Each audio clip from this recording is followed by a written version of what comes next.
y a usted le pregunto, ¿tiene a mano su paraguas? Y es que ya se acerca la temporada de lluvias y bien sabemos que es imposible predecir los lugares en los que va a ocurrir un encharcamiento o una inundación que muchas veces pues son resultado de la basura que se acumula. Vamos a ver.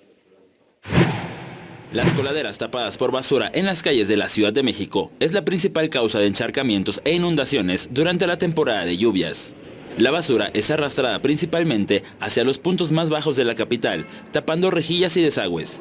En mercados, zonas comerciales y de ambulantaje se pueden apreciar coladeras y rejillas con restos de plástico, cartón y alimentos. El desinterés de la población capitalina en este rubro ha provocado que en la Ciudad de México se generen al día 13,000 toneladas de basura, de acuerdo con cifras de Protección Civil.